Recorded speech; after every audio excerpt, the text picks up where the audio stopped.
Welcome to the Hybrid Warfare Analytical Group podcast, in which the group analysts, my colleague Volodymyr Solovyan and I, Mikita Kuzmenko, explain trends and debunk Russian propaganda. On the 28th of September 2025, Moldovan voters went on the polls in what turned out to be pivotal parliamentary elections. The results have now crystallized, revealing a political landscape that, while maintaining continuity, raises serious question about external interference. President Maya Sandu's Action and Solidarity Party has emerged victorious, capturing roughly half of all votes and securing around 55 parliamentary seats, enough to govern independently. They will share the legislature with four other parties: the Patriotic Bloc with 26 seats, the Alternative Bloc with 8 seats, Renato Usati's Our Party with 6, and Vasil Kostyuk's Democracy at Home Party, also with 6 seats. But the story of this election extends far beyond vote tales and seats distribution. While PAS successfully retained power, answering the key question of whether they could maintain the majority, another narrative has dominated international attention, and it's one we cannot ignore. Today, we are diving deep into the allegations of Russian interference that have overshadowed this electoral process. Because understanding what happened in Moldova isn't just about counting ballots. It's about examining how foreign actors may have attempted to shape the democratic will of an entire nation. So, I would like to ask my colleague Volodymyr, what were the main narratives of pro-Russian political forces during the parliamentary elections? Hi, Nikita. Thanks for your question. And from my perspective, the main narratives of pro-Russian forces during electoral campaign in Moldova lied in the field of criticism of the pro-European course of Chisinau. Moldova's largest opposition force, the Patriotic Electoral Bloc, relied mostly on electorate that was and still is largely skeptical about European integration of the republic. According to the polls, up to one-third of Moldovan citizens currently oppose the country's EU membership. But given that it is not enough for any opposition force to receive majority in parliament, so this criticism was focused mostly on the criticism current government of the Republic of Moldova, and opposition leaders portrayed the current leadership as incompetent in negotiations with the Brussels. Also, a novelty in the current campaign's anti-European discourse is the comparison with Georgia and attempts to link the fear of war with the topic of EU integration. Speakers of the Patriotic Bloc presented Georgia's example as an optimal role model for Moldova under current geopolitical conditions. In this regard, the opposition interpreted Georgia's ruling party, Georgia Dream, as and its course as best choice for Chisinau and the way how it should perceive its national interests and traditional values under so-called EU pressure.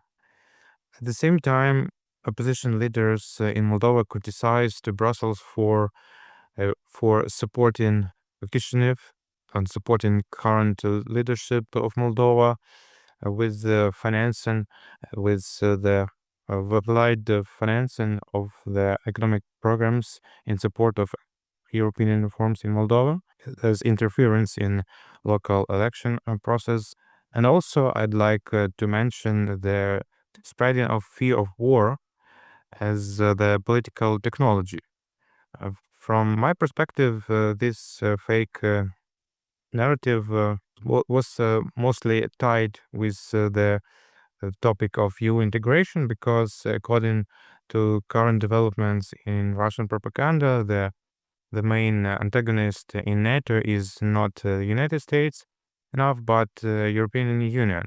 And according to Moscow attempts to make stronger ties with current U.S. administration, there appeared a shift in Russian propaganda, and Moldovan opposition, pro-Russian opposition, followed Moscow's narratives, according to which, in the case of current leadership victory, European Union will push Moldova to war with Russia, and that was used as a political technology to influence the behavior of Moldovan voters.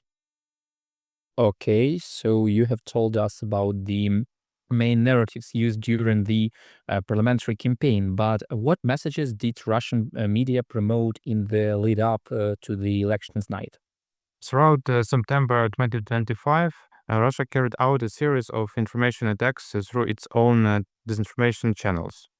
One of the example is attempt to provoke the U.S. administration into expressing negative assessments of Moldova's incumbent government and president. And also, I'd like to mention that Russia engaged its own informational toolkit, which could impact election in Moldova.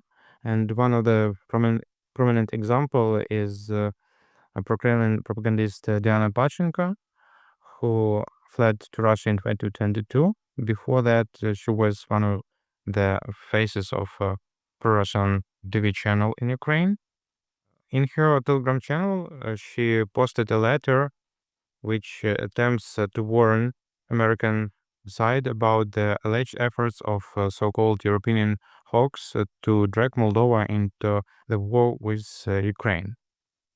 At the same time, the Kremlin's fabricated the plan, which was circulated in Russian media under the label of anti-Trump plan, apparently to imply conspiracy by Sandu, Zelensky, and European leaders against the US president.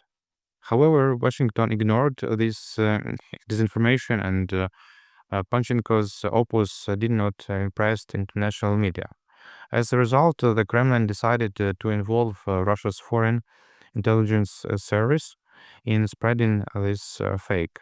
On September 2022, pro-government Russian Telegram channels, as cited as fair, and disseminated claims about NATO countries preparing a military operation to occupy Moldova.